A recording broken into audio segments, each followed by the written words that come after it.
Halo Shalom bagi kita semua, kembali lagi dalam forum teologi.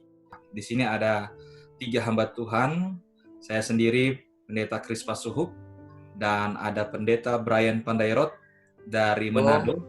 Ya. Lalu ada Pendeta Heski Wauran dari Jakarta juga, Conference Jakarta. Shalom Pastor Kris, Pastor Brian. Ya, shalom semuanya. Baik. Selamat berkati. Kita akan bicara, tapi sebelumnya kita akan berdoa terlebih dahulu. Mari kita berdoa.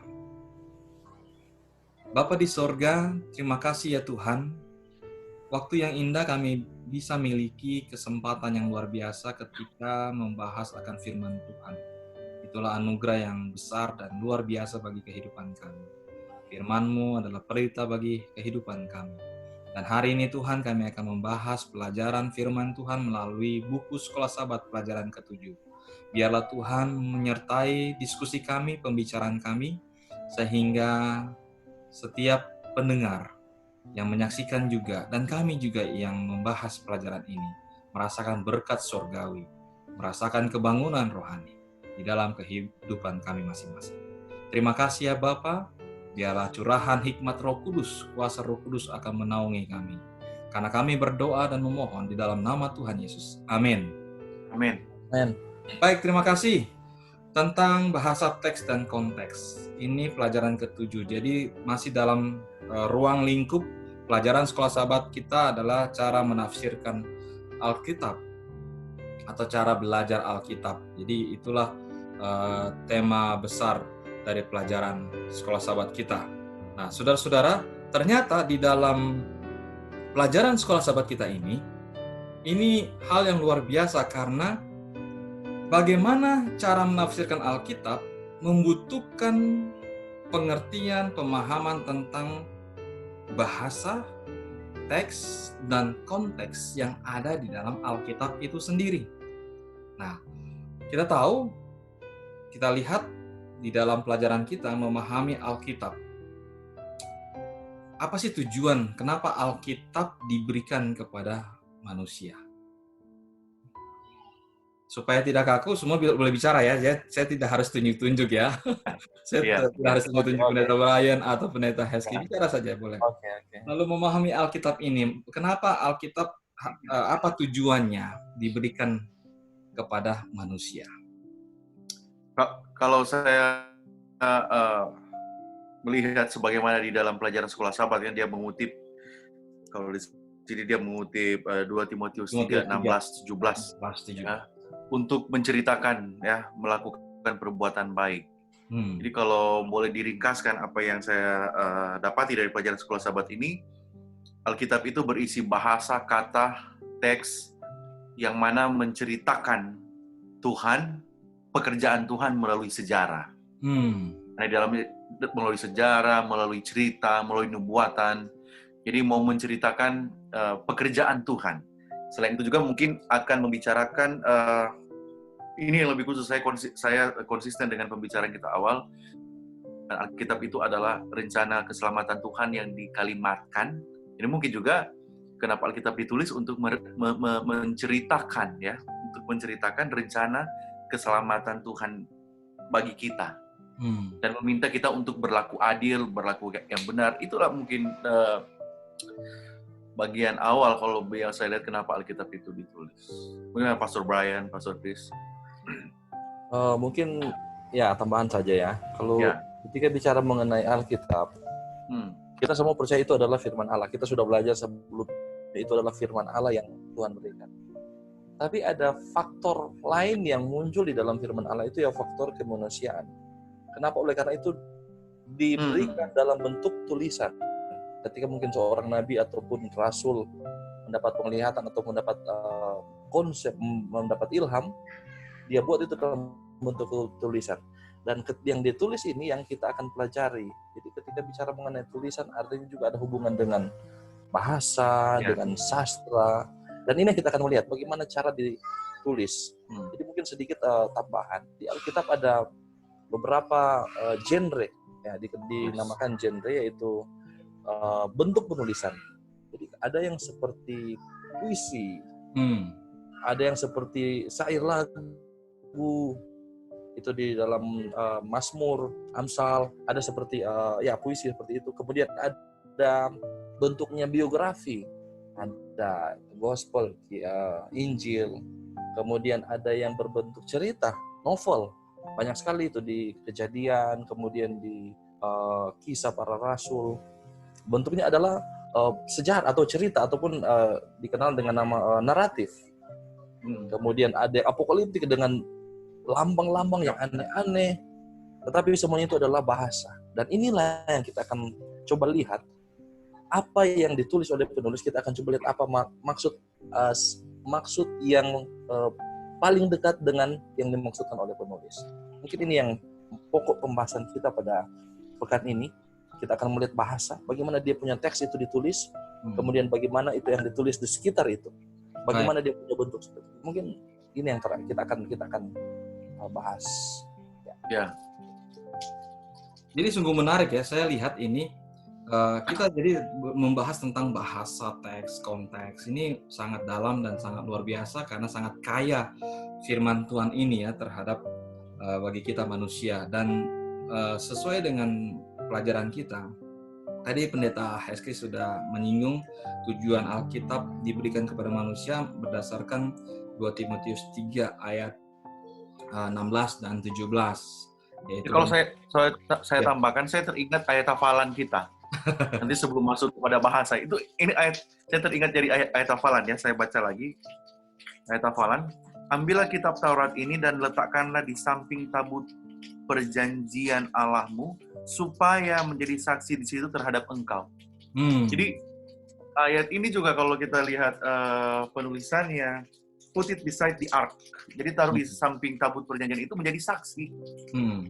Kalau di dalam keterangan yang lain mengatakan imam diperintahkan untuk menaruh ini untuk diperhitungkan sebagai saksi.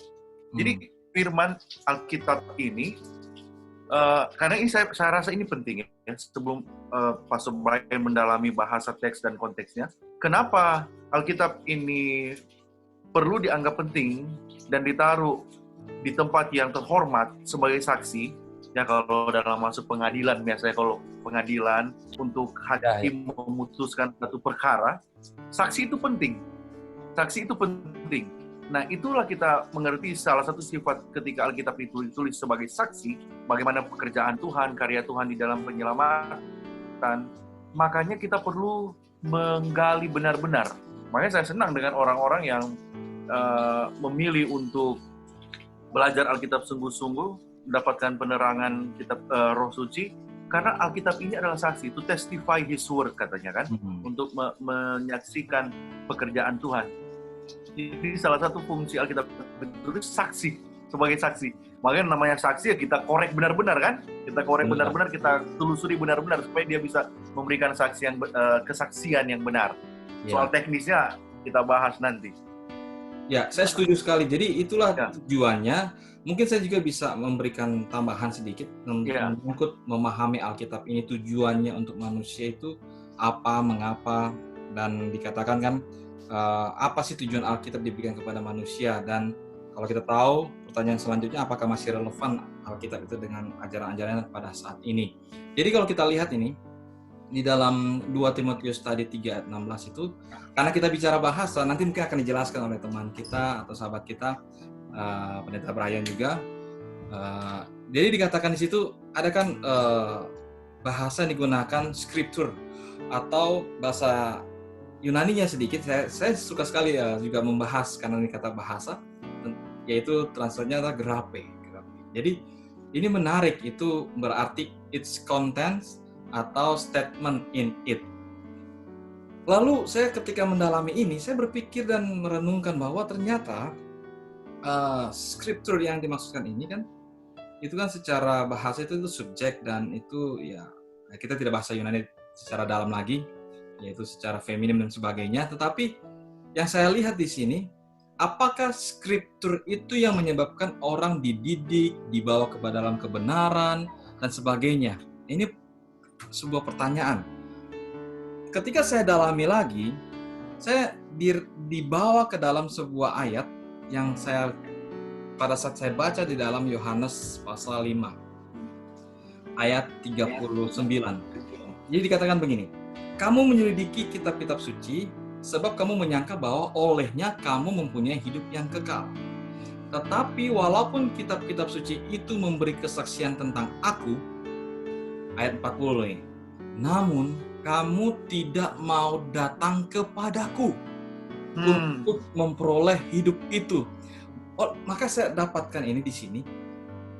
Tujuan Alkitab diberikan kepada manusia adalah untuk percaya kepadanya, lalu datang kepada Tuhan.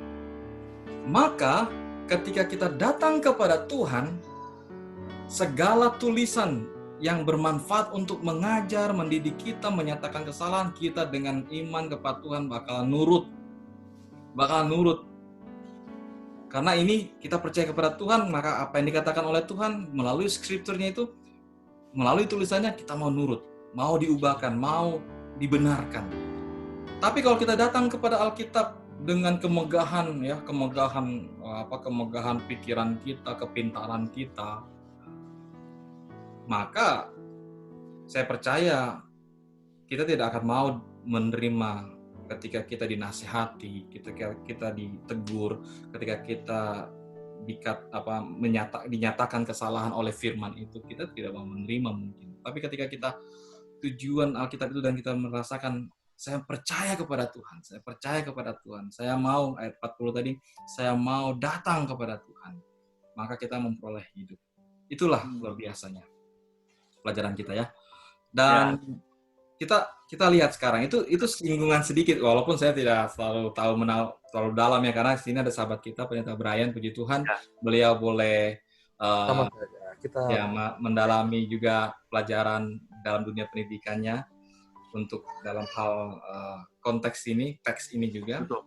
Jadi bagaimana menurut saudara-saudara, teman-teman pendeta, kalau kita lihat dari cara seperti itu, atau memahami tentang bahasa, tata pola, lalu konteks, itu sangat luar biasa, dan ini berkat yang tak terhingga buat saya, menurut saya ya, ketika mempelajari Alkitab.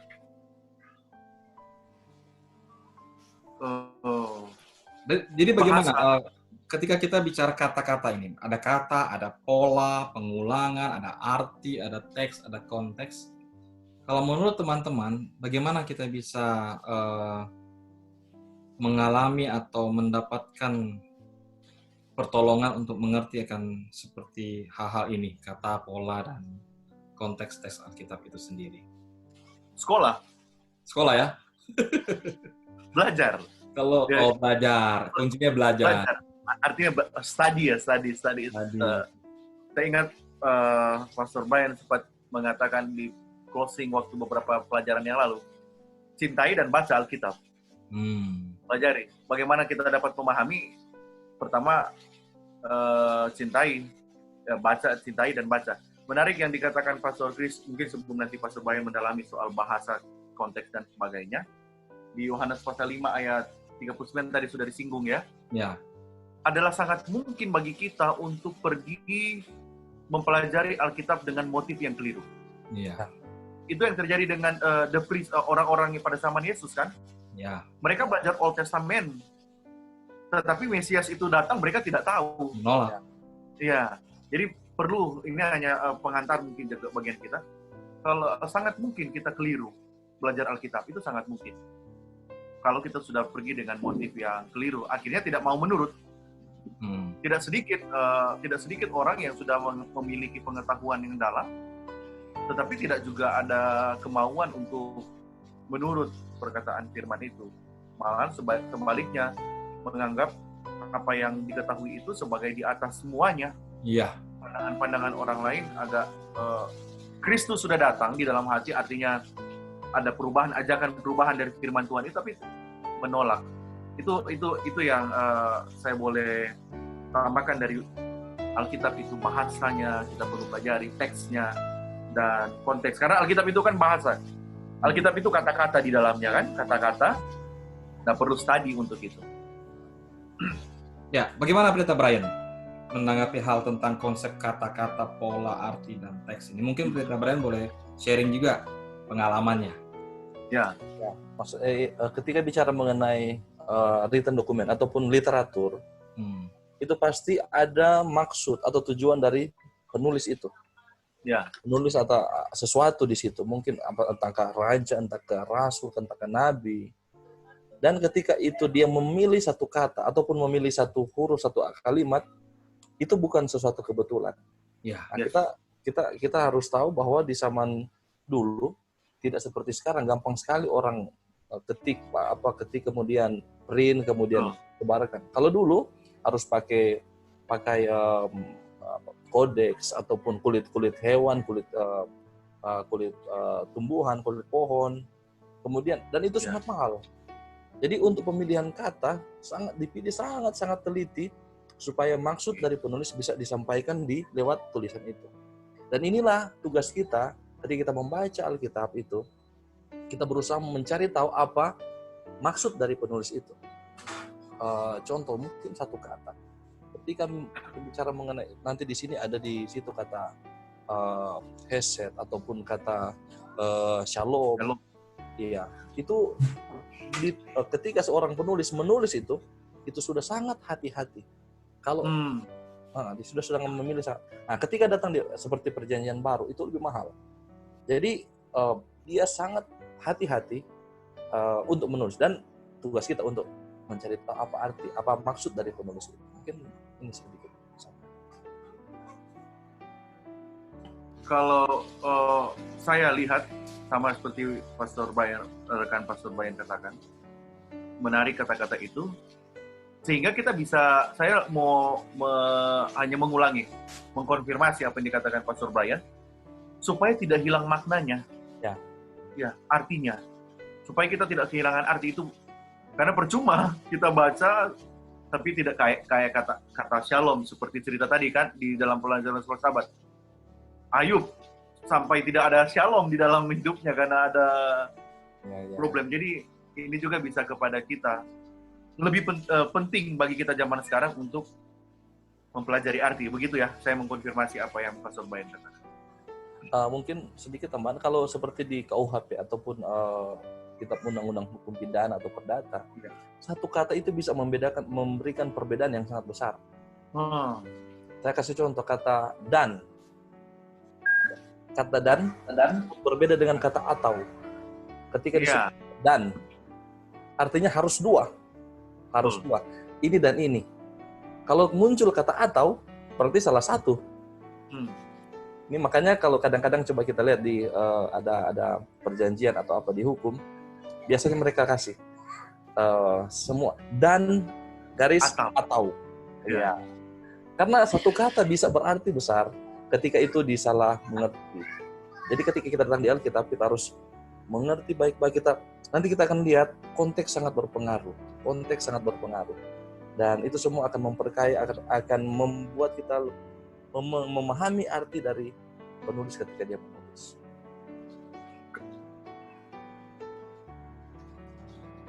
Oke, jadi kalau kita lihat ini sudah jelas ya bahwa sangat mempengaruhi ketika kita salah mengerti arti kata itu sendiri. Namun yang menarik adalah yang saya ingin tanyakan, apakah ketika kita kita tahu nih kata itu, lalu kita tahu artinya, tapi apakah arti kata itu bisa relevan dengan konteks kita hari ini, dengan keadaan kita hari ini? Apakah bisa relevan begitu? Apakah bisa sama? Bagaimana, teman-teman? Contoh misalnya, ada orang salah pengertian, memakai ayat salah pengertian, berusaha menjadikan ayat itu relevan, tetapi dipaksakan. Kejadian pasal 3 ayat 15. Apa itu? Coba baca. Ini kan kita tahu kalau belajar. Aku akan mengadakan permusuhan antara engkau dengan perempuan ini. Oke, sampai situ. Di zaman sekarang, ada orang kalau misalnya seorang perempuan yang sudah bersuami mendapati suaminya melakukan kesalahan, dia dapati itu, dia bisa pakai ayat ini. Aku akan mengadakan permusuhan antara engkau dengan perempuan ini. Jadi semua Alkitab, semua kata-kata dalam Alkitab bisa sangat relevan dibawa ke dunia zaman sekarang.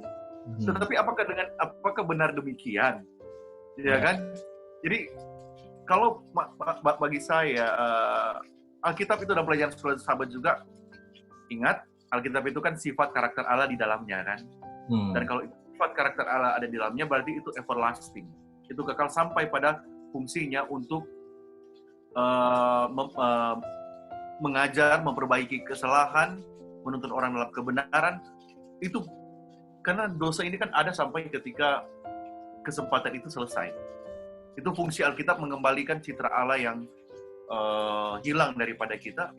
Saya lihat ini akan berlangsung terus sampai hari ini relevan, tergantung case mana itu diterapkan. Berarti tidak mudah ya ketika baik institusi atau tokoh-tokoh yang menerjemahkan Alkitab, bagaimana memposisikan, menempatkan kata untuk para pembaca hari ini yang harus sama artinya dengan tulisan arti awalnya gitu, arti aslinya. Itu suatu hal yang sangat PR yang luar biasa berarti. Nah ini juga kan ya mungkin kita perlu juga diskusi bagaimana membantu, karena banyak orang juga kan ya tidak tahu mengerti bahasa asli ya, tidak tahu mengerti bahasa asli, mungkin juga baru buka Alkitab bahasa asli udah bingung bagaimana dan sebagainya. Nah, itu juga mungkin bisa membantu kita dalam diskusi ini. Saya berharap kita bisa membantu bahwa bagaimana ketika terjadi proses arti kata yang dari bahasa asli dan ditempatkan dengan kata untuk diterima hari ini, itu tidak jauh larinya pengertian dan artinya. Terjemahan Alkitab juga mempengaruhi. Ya, Alkitab ada banyak versi. Nanti saya ingat Pak Sobayan sempat singgung ini. Terjemahan Alkitab itu mempengaruhi. Ada yang menerjemahkan secara literal, ada yang menerjemahkan sudah pakai ide. Ajaran yang kemarin itu ya ada 3 dinamis, lalu ada literal. Ya. Itu mempengaruhi. Bagaimana kita melihat mempengaruhi translasi Alkitab yang ada sekarang itu mempengaruhi orang membaca Alkitab. Karena bahasa Indonesia sehari-hari ya, yang sekarang yang itu banyak mau membawa Alkitab ke masa sekarang, tetapi penuh dengan ada banyak interpretasi. New International Version kalau tidak keliru, ada banyak juga di sana sudah memakai interpretasi ya. Pastor Brian melihat ini seperti apa? Ya.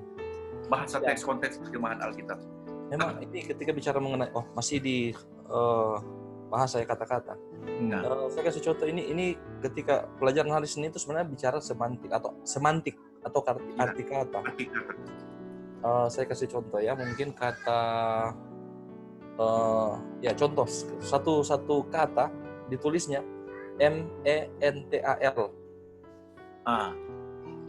Itu bisa berarti adalah mental atau emosi yang kuat dari seseorang. Bisa juga berarti mental. Iya. Artinya terlempar. Iya. Ya kan? Ketika kalau mungkin ketika itu disalahartikan di konteks, maka artinya akan jadi rancu sekali di situ.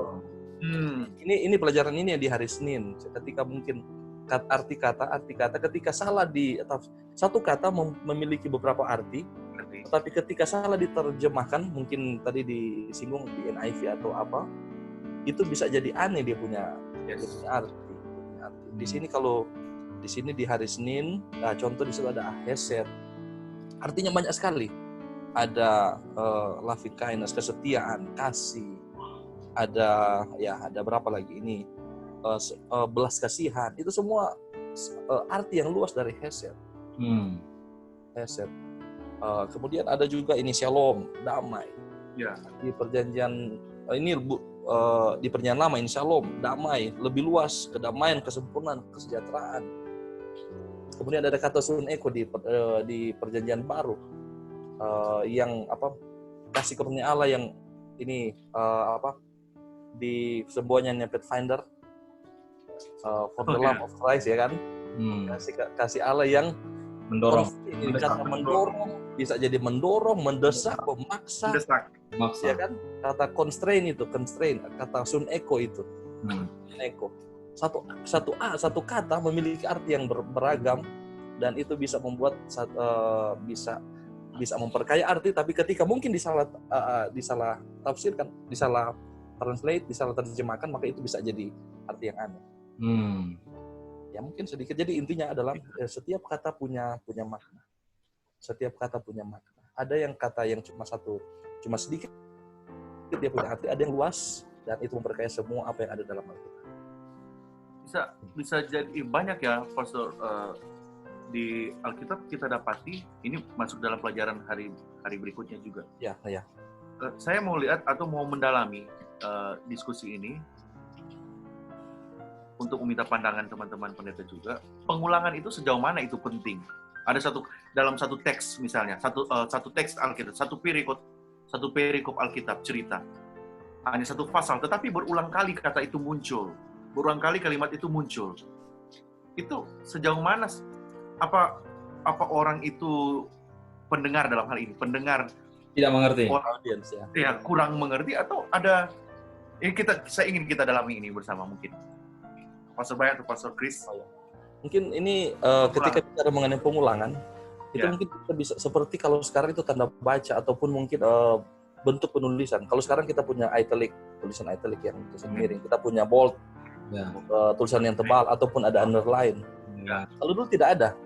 Dulu tidak ada seperti itu. Tidak ada titik, tidak ada koma. Jadi ketika orang ingin menekankan sesuatu, ingin menegaskan sesuatu, maka mereka yang pakai adalah pengulangan sesuatu.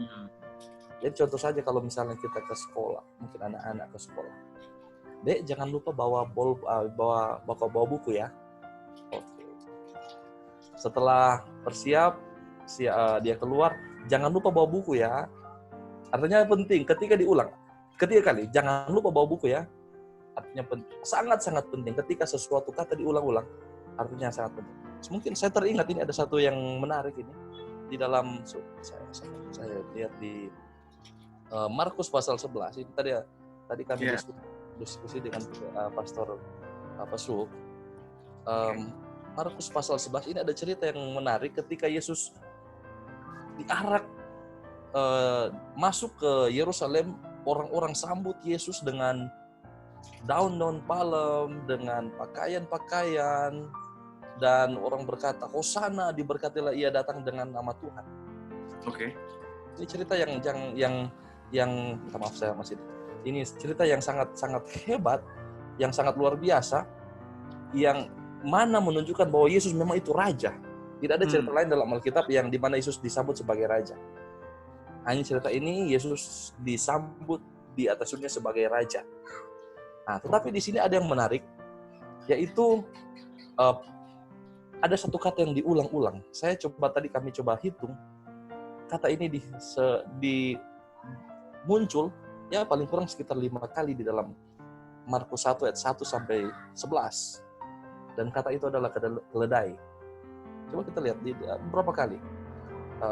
Kamu akan di kampung sebelah, kamu akan menemukan seekor keledai tertambat. Lepaskan keledai itu, bawalah keledai itu kemari. Kemudian kalau ada orang yang katakan Tuhan memerlukannya. Sesudah sampai pada Yesus, keledai itu dialasi dan Yesus naik ke atasnya dan Yesus disambut. Kata keledai diulang-ulang. Nah, kenapa Saudara? Kenapa ini diulang-ulang? Karena ini penting. Kenapa? Kalau kita lihat di dalam Sakaria 9 ayat 9, di situ cerita yang sama, nubuatan mengenai seorang raja Yerusalem, Putri Sion yang akan masuk menunggangi seekor keledai. Seekor keledai. Dan disinilah ternyata cerita di dalam Markus 11 itu adalah penggenapan dari ratusan tahun sebelumnya, nubuatan ratusan tahun sebelumnya. Menariknya, kalau kita baca di dalam Markus 11 ayat 1 sampai 11, pemilik keledai tidak diketahui identitasnya. Tidak diketahui siapa namanya, dari mana dia, umur berapa dia, tidak diketahui identitasnya. Tetapi justru yang jadi sorot pusat perhatian adalah keledai. Mungkin seperti kalau di panggung artis itu dapat lampu sorot besar itu. Dan itu diulang-ulang. Artinya itu penting, sangat penting. Bukan kebetulan Markus menulis itu 6 kali di dalam 11 ayat, bukan kebetulan. Oleh karena itu adalah sebuah nubuatan yang sangat luar biasa, penggenapan dari nubuatan ratusan tahun sebelumnya. Jadi ketika kita bicara pengulangan, itu adalah sama seperti yang seperti saya sudah katakan tadi, mungkin ada bold, atau mungkin hurufnya lebih besar, ataupun mungkin italic, ataupun mungkin underline. Sesuatu konsep yang diingin dipertegas, di underline oleh penulis Alkitab. Jadi itu kita perlu perhatikan pengulangan seperti itu. Ya, berarti dengan kata lain, pengulangan itu bisa diartikan memperkuat makna dan konsep itu ya. Memperkuat makna. Ya. Luar biasa ini firman Tuhan ini. Kita gali bukan orangnya itu nggak ngerti atau apa. Ya, berarti ini memang dibutuhkan keniatan untuk mendalami. Karena setiap bayangkan tadi kita bicara kata, sekarang pengulangan saja memiliki makna yang luar biasa. Ada penguatan, ada penjelasan, penekanan pentingnya tentang makna dan konsep itu ya dalam Alkitab. Baik. Ada satu lagi yang saya ingin tambah, yaitu kalau kita baca Alkitab jangan kita asal baca. Baca seperti baca Undang-Undang Dasar 45 di upacara. Ketika begitu kita hilang makna. Tapi kalau kita datang, kita coba baca dengan lebih teliti, kita baca ulang-ulang lebih pelan, kita lihat kata-kata apa yang muncul, siapa, mengapa, kita akan lihat sesuatu yang luar biasa di dalam teks Alkitab. Kalau di pelajaran sekolah Sabat, yang contoh di situ adalah Trisagion, ini holy, kudus adalah Tuhan di Yesaya pasal 6, kemudian Yesaya 6, itu gampang sekali kita lihat, itu diulang, kudus, cepat dalam satu ayat, kudus. Tapi kadang-kadang itu diulang dalam satu pasal, dalam ayat yang berbeda. Nah, kita harus jeli, artinya ketika kita datang di Alkitab, kita datang Alkitab seperti mungkin seorang pengacara mencari ataupun mungkin seorang jaksa mencari dasar hukum untuk menjerat ini ataupun mungkin pengacara ingin mencari celah hukum untuk membela dia punya klien. Ini luar biasa ketika kita datang ke Alkitab dengan pemikiran seperti itu. Kita akan melihat hal-hal yang luar biasa dalam Alkitab.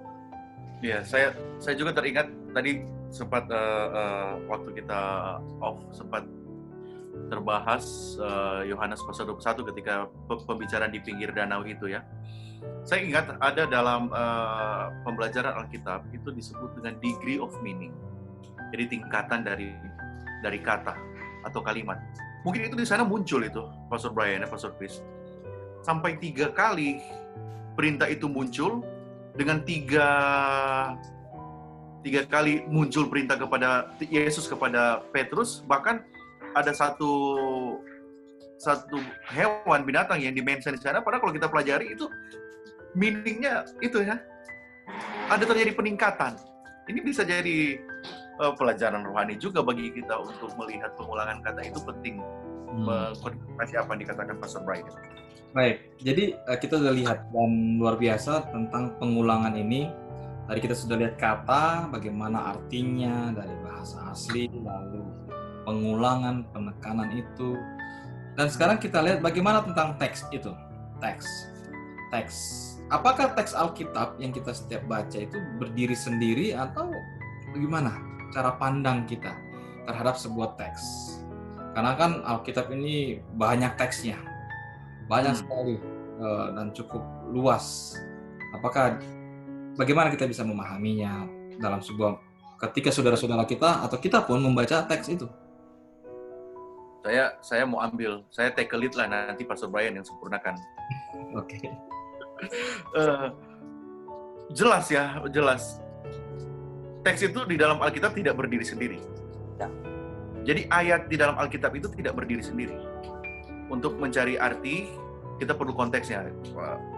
Konteks dekat, konteks jauh kan, seperti itu. Jadi kalau saya menguatkan apa yang dikatakan pelajaran sekolah Sabat, teks Alkitab itu tidak berdiri sendiri.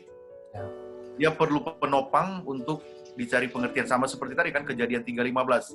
Itu bisa dipakai orang yang mau istilahnya mau pisah. Kedapatan suaminya mengkhianati rumah tangga, aku akan mengadakan permusuhan antara engkau dengan perempuan ini. Konteksnya apa? Jadi kalau saya lihat Alkitab itu teksnya tidak berdiri sendiri. Iya, Pendeta Brian. Ya, terima kasih. Mungkin sudah dijelaskan tadi, memang itu tidak berdiri sendiri karena konteks itu sangat menentukan. Konteks sangat menentukan. Yang lalu saya pernah singgung, kalau konteks itu seperti TKP. Ketika ada tindakan kriminal atau apa, polisi selalu kembali ke TKP. Dia melihat TKP apa yang jadi. Maaf, Pendeta Brian, kalau saya potong. Setiap polisi ditanya sama wartawan, selalu bahasanya diinvestigasi. Iya. Konteksnya. Ya. Dia konteks, betul. Jadi mungkin kita bisa pakai ke bahasa polisi ya, investigasi TKP. Mungkin seperti ini dalam pelajaran kita hari Rabu, konteks seperti itu kita lihat TKP-nya seperti apa. Saya kasih contoh di pelajaran hari Rabu di sini dikasih contoh sama penulis mengenai kata Adama. Itu kata Adam bisa berarti laki-laki, bisa berarti Adama, tanah, bisa berarti manusia keseluruhan. Konteks yang menentukan. Konteksnya kita bisa baca di situ di pelajaran hari Rabu. Konteks yang menentukan. Saya kasih contoh lain. Di dalam saya lihat ya, di sini di Markus. Mengenai anak manusia. Istilah anak manusia. Kalau kita baca di dalam perjanjian lama, itu anak manusia selalu merujuk kepada kemanusiaan atau manusia keseluruhan, manusia total. Semua manusia atas bumi itu disebut anak manusia. Tetapi ketika kita datang di perjanjian baru, contoh di Markus, ini kata kalau bahasa Ibrani adalah Ben Adam, kalau di dalam bahasa Yunani ini Huios atau Huios itu tidak merujuk kepada manusia semua, tetapi itu merujuk spesifik kepada Yesus Kristus. Contoh di dalam Markus 10. Kenapa? Oleh karena anak manusia itu berkuasa mengampuni dosa. Hanya yang setingkat dengan Allah yang bisa mengampuni dosa, Yesus Kristus. Sudah dijelaskan di konteks itu. Ketika muncul di Markus 2 ayat 28, anak manusia adalah Tuhan atas hari Sabat, artinya apa? Yesus itu adalah Tuhan atas hari Sabat. Bukan manusia yang Tuhan. Bukan manusia yang Tuhan atas hari Sabat. Kristusnya. Kristus. Tetapi Yesusnya adalah Tuhan atau Tuhan atas hari Sabat. Bukan manusia secara umum. Yang menentukan adalah kembali ke konteks. Ketika kita melihat konteks, kita bisa mendapati arti dari sesuatu. Tetapi mungkin kadang-kadang ada kata yang agak memang tidak bisa dicari arti walaupun di dalam konteks, karena mungkin ada yang dinamakan hapax legomenon, cuma satu kali muncul itu susah dimengerti. Tapi intinya kita tidak usah cari tahu karena itu ya. Tetapi ketika yang jelas, konteks akan sangat menentukan. Lalu apakah apakah semua konteks dalam Alkitab itu bisa ditarik berlaku juga untuk hari ini?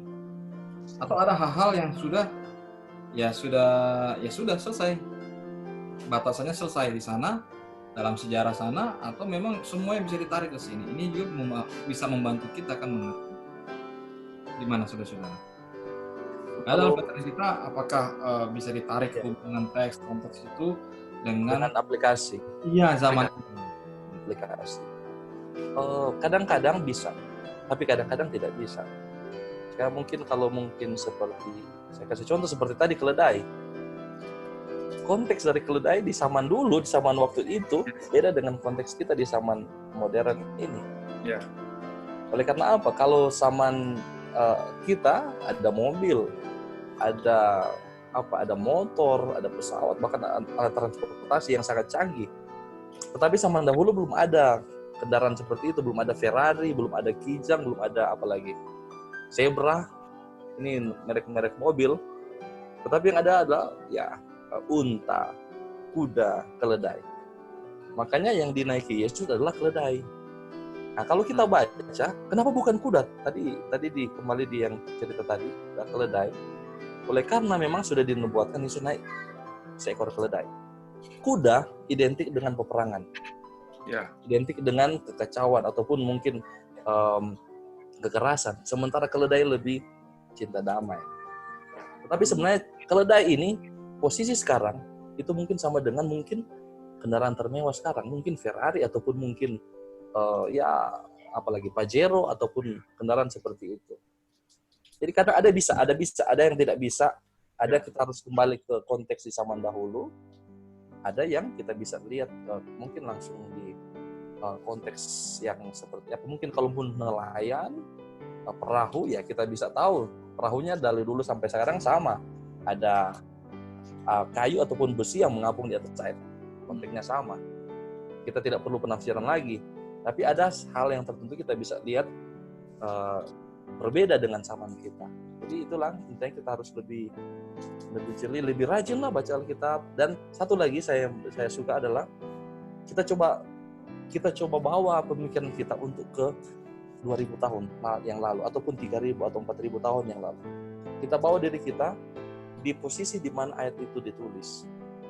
Kita bawa pemikiran kita pada situasi di mana peristiwa itu terjadi. Maka kita akan melihat sesuatu hal yang luar biasa di dalam teks itu. Bukan sekedar bahasa, tetapi sesuatu yang luar biasa. Namun tantangannya Pendeta Pandairot, kalau anak-anak zaman now ya, kayaknya sulit mau kembali ke zaman dulu gitu kan. Teknologi zaman sekarang mungkin ya anaknya ya. Ya pasti Reski ada nih teman-teman saya nih, punya. Ada istri saya kan mengajar. Bayangkan mereka tidak tahu cara memasak di Tungku. Iya, tungku. Tungku itu apa? Tungku itu apa gitu. Tahunya mereka adalah Magicom, gitu kan. Ini sudah bilang merek ini. Oh iya. Endorse ini enggak. Bukan masuk endorse ya. Tapi bagaimana itu? Itu kan tantangan ya untuk generasi modern hari ini. Ya, itu oke. Alkitab. Kita perlu begini, Alkitab itu transkultural ya. Kalau saya nilai, transkultural artinya semua budaya dia masuk ya. Di setiap budaya, di setiap era, Alkitab itu tetap ada dalam konteks pekabarannya. Jadi dia melintasi semua zaman dalam konteks pekabarannya, message-nya. Makanya dalam pelajaran sekolah Sabat pun konteks itu dibahas soal penciptaan.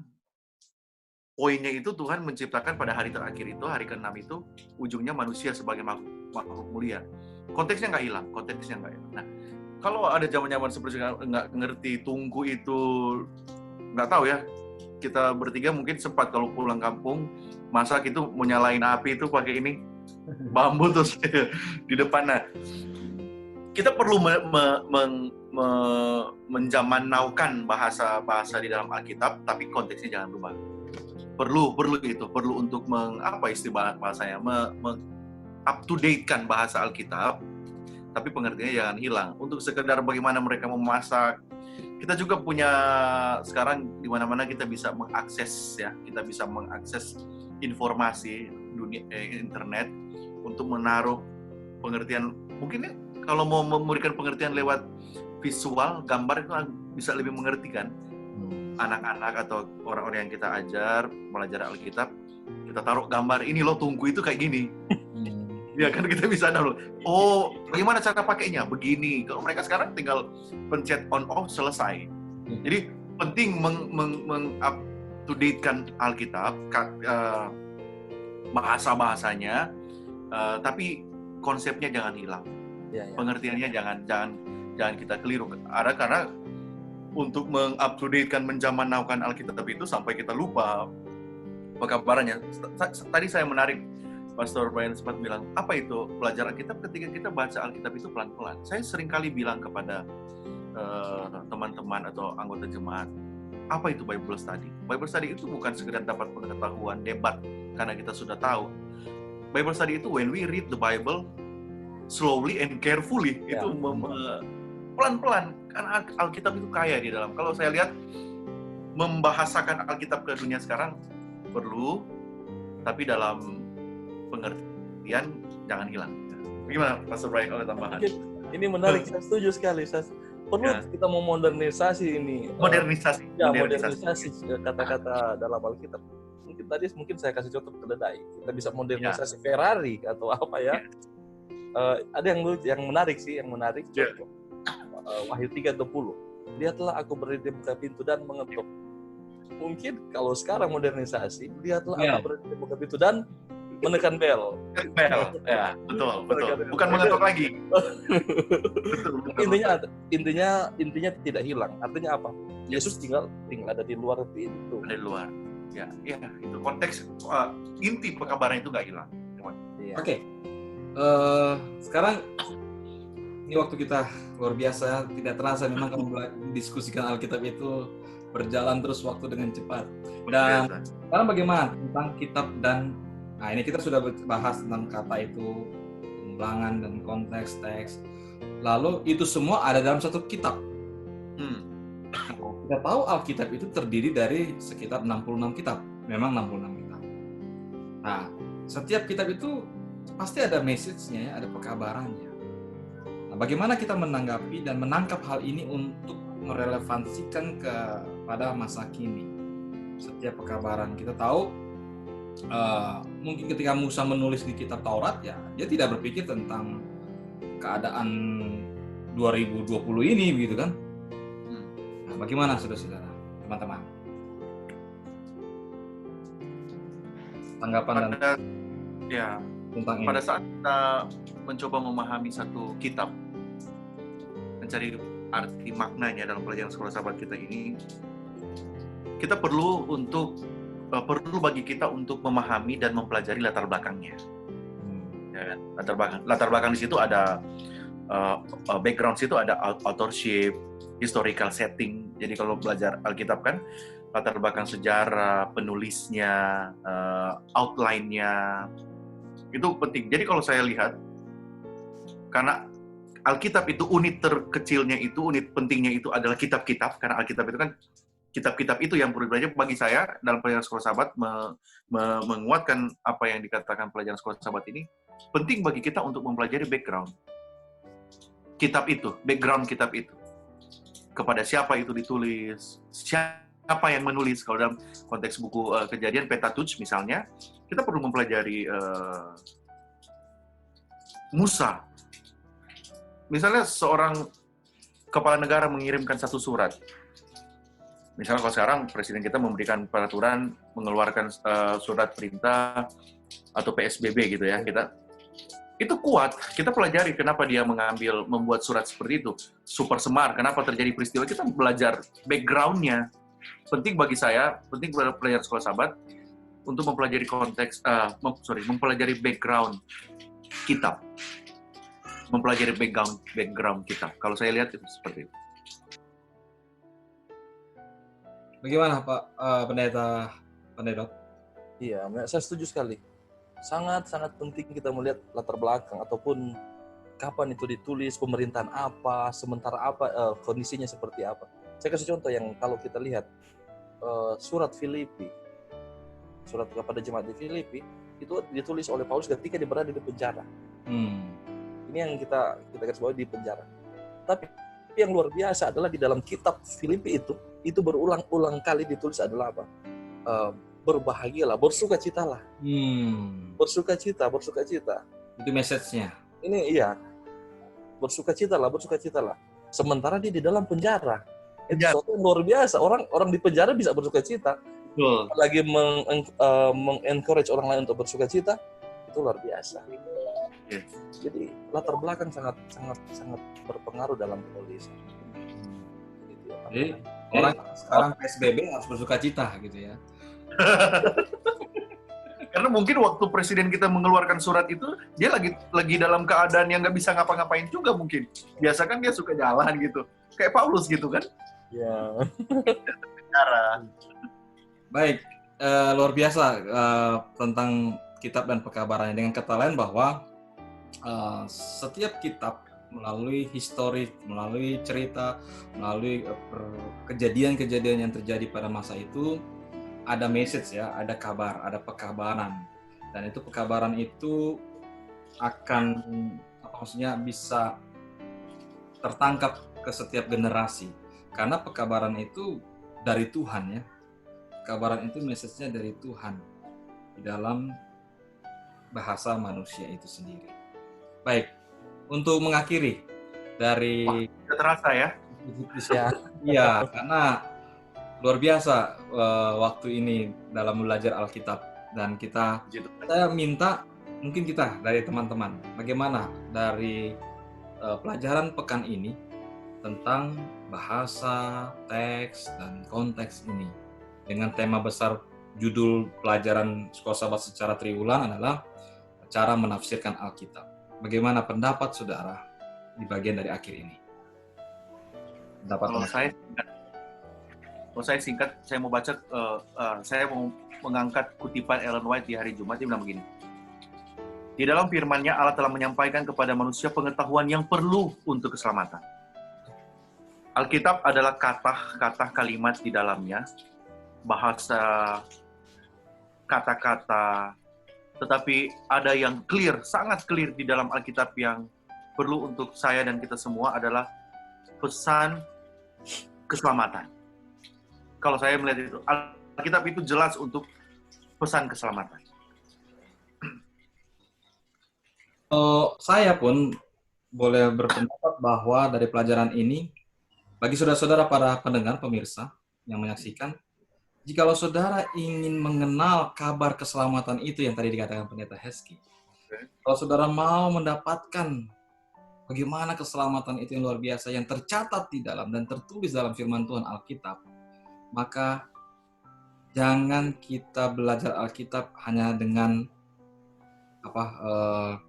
tidak serius, tapi dalamilah.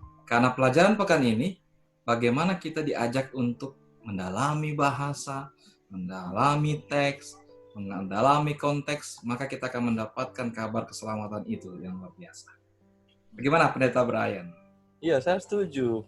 Saya sangat setuju. Mungkin kalau saya ingin katakan, jangan jadi burung beo. Jangan jadi burung beo. Gimana itu, Pak? Katakan. Iya, betul. Ada pendeta yang bilang begini. Oh iya, begini. Betul. Gue bilang begini. Dan pendetanya senang disebut namanya lagi kan? Nah, bisa jadi mungkin sudah salah konsep. Betul. Jadi intinya jangan jadi burung beo. Artinya apa? Kita harus datang sendiri. Kita datang sendiri. Ini mungkin seperti apa ya? Ini mungkin seperti bantuan COVID. Kita harus datang langsung, tidak bisa diwakilkan. Kita datang langsung. Dan mungkin kalau untuk saya, mari kita lebih hati-hati, lebih teliti, lebih lebih eagerness, lebih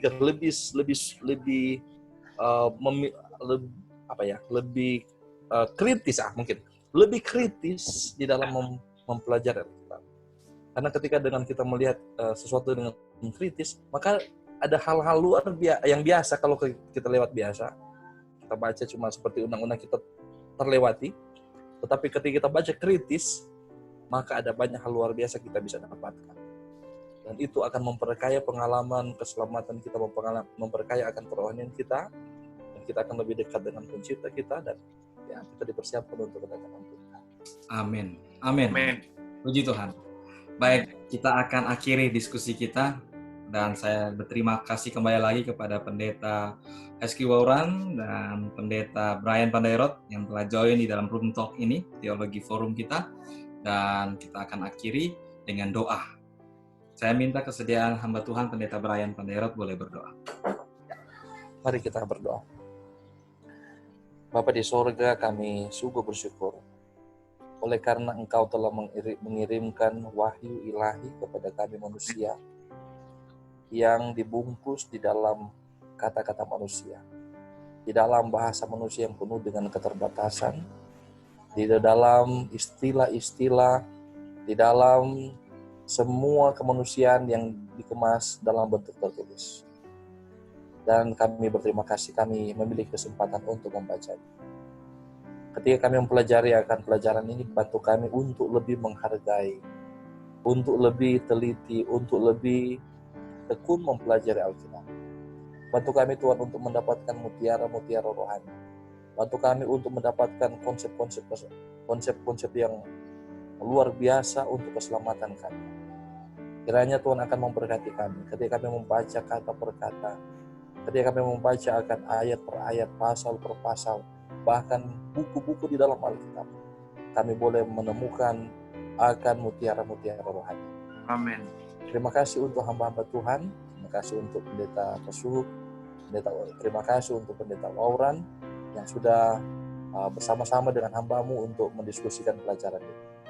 Kau berkati akan semua pemirsa ataupun mereka yang menyaksikan acara ini. Tuhan akan berkati dengan berkat yang sama, supaya kekuatan dari firman Tuhan akan menjadi bagian kami semua. Ini doa kami Bapa, dengar dan sempurnakan, karena kami berdoa di dalam nama Yesus Tuhan dan Juru Selamat kami. Amin. Amin. Baik, terima kasih kepada kita semua, dan terima kasih juga para pemirsa yang telah menyaksikan, dan saya harap ini menjadi berkat kita semua. Dan jangan lupa saudara-saudara untuk subscribe di YouTube channel Forum Teologi yang kita miliki hari ini. Dan juga jika ada pertanyaan di deskripsi, di situ bisa saudara-saudara lihat, saudara-saudara bisa menuliskan dan mengirimkan email ke forumteol@gmail.com jika ada pertanyaan-pertanyaan. Terima kasih. Sampai bertemu kembali di topik berikutnya. Tuhan memberkati kita semua. Memberkati.